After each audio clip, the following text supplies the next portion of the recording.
अफरोजा बहू, ओ अफरोजा बहू, क्या तुम नमाज पढ़ चुकी हो तो मेरे पास आ जाओ। जी अम्मी जान, मैंने नमाज पढ़ ली, कहिए। यही कह रही थी कि अब तेरे दोनों देवर के निकाह की तारीख आ गई है, तो सब तैयारी अच्छे से करना। जब मेरी दोनों बहू आ जाएंगी तो जानती हो पहला त्योहार कौन सा पड़ेगा? रमजान का। मेरी तीनों बहू रोजा रखेंगी। अरे हाँ अम्मी जान, और हाँ, दोनों के निकाह होने के कुछ ही दिनों में रमजान भी शुरू हो जाएंगे। कितना पाक समा होगा ना। हाँ बहू, तभी तो मेरा दिल और खुशनुमा हो गया है। सास बहू मिलकर निकाह की तैयारी कर लेते हैं। कुछ दिन में ही हबीबा के दोनों बेटे इकबाल और साहिल का निकाह नगमा और अलीना दोनों बहनों से हो जाता है, जो कि एक नंबर की भुक्कड़ होती हैं। अब वो ससुराल में कैसे रहती हैं, ये जानने के लिए कहानी में आगे बढ़ते हैं, जहां घर में हबीबा अपनी बहुओं का स्वागत करती है। माशाअल्लाह, हमारी दोनों बहुएं चांद जैसे नूर की हैं। क्यों अफरोजा बहू? जी अम्मी जान। अच्छा, तुम दोनों थक गई होंगी, आराम कर लो। वो अम्मी जान, हमने सुबह से कुछ खाना नहीं खाया था, हम दोनों को बहुत भूख लगी है। खाने को कुछ लाजवाब लजीज सा है। हाँ अम्मी जान, बहुत भूख लगी है। कोई बात नहीं बहू, अफरोजा है ना। अफरोजा बहू तुम दोनों के लिए दस्तरखान पर खाना लगा देगी। निकाह की भागदौड़ में बेचारी खाना ही नहीं खा पाई होगी। ये सुन अफरोजा दोनों देवरानियों के लिए खाना ले आती है। खाने की थाली देख दोनों फटाफट से खाने पर टूट पड़ती हैं और प्लेट चट कर जाती हैं। या अल्लाह, तुम दोनों इतनी तेजी से खाना क्यों खा रही हो, जैसे कि पिछले जन्म की भूखी हो। बहुत भूख लगी थी, इसीलिए आप थोड़ा सा और खाना ले आए ना। मेरे लिए तो गुलाब जामुन एक्स्ट्रा लाइएगा अब की बार। ठीक है, आराम से खाओ, कोई तुम्हें कुछ नहीं कह रहा। अफरोजा दोनों भुक्कड़ देवरानियों के लिए और खाना ले आती है। तभी उनके शौहर आते हैं। या अल्लाह, रात के 1 बजने को आए हैं, इतनी देर नई बहू खाना नहीं खाती है, और नमाज भी तो पढ़नी थी।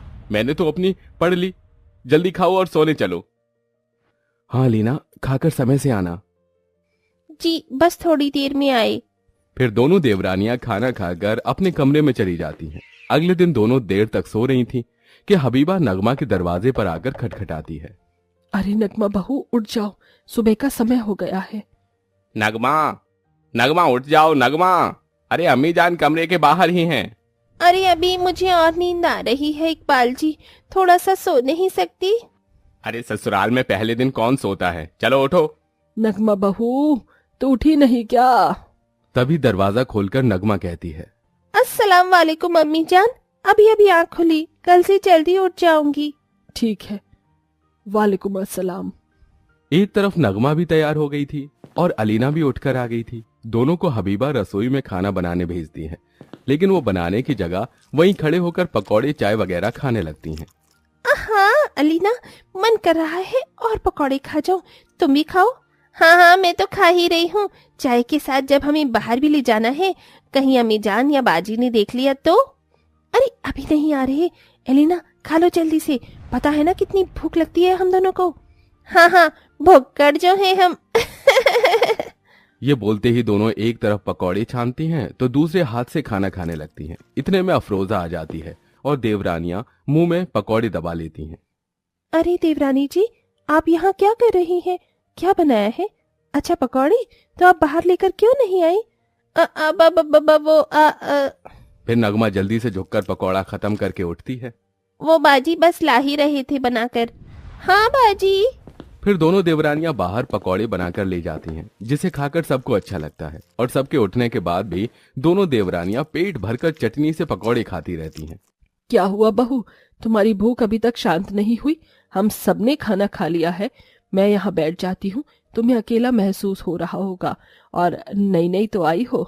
नहीं नहीं अम्मी जान, हम दोनों हैं ना एक दूसरे के साथ, आप बस आराम करिए, वरना हम ठूस कर खा कैसे पाएंगे। कुछ बोला बहू तुमने? नहीं नहीं अम्मी जान, कुछ नहीं। सास अपने कमरे में चली जाती है और दोनों बहुएं ढेर सारा खाना खाती हैं। 2 घंटे बाद उन्हें फिर भूख लगती है तो अपने कमरे में बैठकर चॉकलेट खाने लगती हैं। ऐसे ही दिन गुजरते हैं। दोनों भुक्कड़ देवरानियां हर 2 घंटे में खाना खाती रहती थी। साथ ही जेठानी इतने अच्छे से काम करती थी कि उसकी तारीफ देवरानियों को बिल्कुल अच्छी नहीं लगती थी। एक शाम हबीबा आकर कहती है, अरे बहू, कल से रमजान शुरू है तो नियम से उठकर नमाज पढ़ना और रोजा भी रखोगी ना? अम्मी जान, आप पूछ क्या रही हैं? निकाह के बाद इनका पहला रोजा है, नहीं भी रखेंगी तो कोई बात नहीं, मैं रख लूंगी। कल जल्दी से सहरी के लिए भी उठना है। हाँ बहू, वैसे मेरी अफरोजा बहू बहुत अच्छी है, तुम दोनों भी इसकी जैसी बन जाओ। लो फिर से अम्मी जान बाजी की कुड़ करने लगी हैं। इन्हें क्या लगता है हम अच्छी बहू नहीं है? वो अम्मी जान, हम दोनों भी तो रोजा रखेंगे। हाँ अम्मी जान। सब अपने काम में लग जाते हैं तो अलीना नगमा से पूछती है, अरे नगमा, तूने रोजा रखने के लिए कह दिया, क्या तुझे ये नहीं पता कि हम दोनों के 2-2 घंटे में कितनी भूख लगती है? हम पूरा दिन रोजा कैसे रखेंगे? अरे अम्मी जान के सामने थोड़ा दिखावा कर लेते हैं, वरना वो हमेशा हम दोनों को अफरोजाबाजी से कम ही समझेंगी। और रही भूख की बात, तो सुबह सहरी होगी, दबा कर खा लेंगे और शाम तक कंट्रोल करना पड़ेगा, फिर इफ्तारी में भी ज्यादा खाना खाएंगे। अरे हाँ। इस बात से दोनों भुक्कड़ देवरानियां संतुष्ट हो जाती हैं और अगली सुबह सास और जेठानी के साथ 4 बजे सहरी करती हैं। अरे वाह, कितना बढ़िया लग रहा है खाना। जल्दी से हम दुआ पढ़ लेते हैं, फिर खाते हैं। हाँ बहू। सब सहरी कर लेते हैं। नमाज पढ़ने के बाद पूरा दिन दोनों भुक्कड़ देवरानियों के लिए बोरिंग होता है। उन्हें भूख लगती है, पेट में से आवाज आने लगती है, अरे अल्लाह, अरे अल्लाह, बड़ी भूख लग रही है। रोजा खुलने में अभी 4 घंटे बाकी हैं और आज तो पहला ही दिन है। सही फरमाया अलीना तूने, भूख तो मुझे भी लगी है, पर क्या करे, थोड़ा खा ले क्या? थोड़ा सा छुप कर खा लेंगे तो किसी को पता नहीं चलेगा। ठीक है चल। दोनों जैसे ही छुपाकर रसोई में कुछ खाने जाती हैं कि अफरोजा वहां आ जाती है। अरे तुम दोनों यहाँ क्या कर रही हो? कुछ नहीं बाजी, रसोई साफ करने आए थे, पर अब आपके आने से नहीं कर पाएंगे। पर रसोई तो साफ है। हाँ, क्योंकि मैंने पहले ही रसोई साफ कर दी थी। अच्छा ठीक है, मैं कपड़े धोने जा रही हूँ, शाम को इफ्तारी की भी तैयारी करनी है। अफरोजा वहां से चली जाती है। दोनों देवरानियां खा ही नहीं पाती और फिर शाम होते ही दुआ पढ़कर सब एक साथ इफ्तारी कर लेते हैं। ऐसे धीरे धीरे हफ्ता गुजर जाता है। दोनों भुक्कड़ देवरानियां सुबह शाम भरपेट खाती थी और फिर एकदम से भूखी रहती थी। ऐसा ही उन्होंने रोजा के 8वें दिन भी यही किया कि अचानक से शाम को भरपेट खाना खाकर दोनों की तबीयत बिगड़ गई। अम्मी जान बाजी, साहिल जी पेट में बहुत दर्द हो रहा है, अचानक से डॉक्टर के पास ले चलिए। और अम्मी जान, मुझे भी बहुत तेज पेट में दर्द हो रहा है। ये कहते कहते दोनों बेहोश हो जाती हैं। दोनों के शौहर उन्हें फटाफट अस्पताल ले जाते हैं, जहां डॉक्टर उन्हें चेकअप करके ग्लूकोज चढ़ा देता है। डॉक्टर साहब, क्या हुआ मेरी बेगम और भाभी जान को? वही जो होना चाहिए था। इन्होंने भी रमजान के महीने में रोजा रखा होगा। नियम यही था कि थोड़ा सा सुबह खाना है, फिर भूखा रहना है और शाम को फिर थोड़ा सा खाना है। पर इन्होंने कई दिनों से भरपेट दोनों टाइम खाना खाया और फिर अचानक से भूखी रह गई, इसलिए पेट में दर्द होने लग गया। या अल्लाह, रहम कर इन नादान बच्चियों पर। बहू, अगर तुमसे भूखा नहीं रहा जा रहा था तो रोजा क्यों रखा? भला इसका दिखावा करने की क्या जरूरत थी? ऐसे पाक महीने में तो ऐसा काम नहीं करना चाहिए। अम्मी जान बिल्कुल ठीक कह रही हैं, तुम दोनों को ऐसा नहीं करना चाहिए था। रोजा सिर्फ अल्लाह के लिए नहीं, अपने शरीर के लिए भी रखते हैं, और तुमने खुदा से दगा करके अच्छा नहीं किया। अम्मी जान, हम दोनों को माफी दे दीजिए, हम अनजाने में भूल कर बैठे, पर क्या करें, हमसे ज्यादा भूखा नहीं रहा जाता है, इसीलिए हम शाम को भी भरपेट खाते थे और सुबह भी।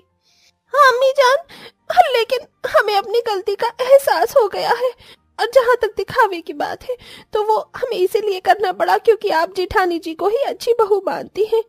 देखो, नियम से चलोगी तो तुम भी अच्छी बहू बनोगी, इसमें दिखावा करने की क्या बात थी?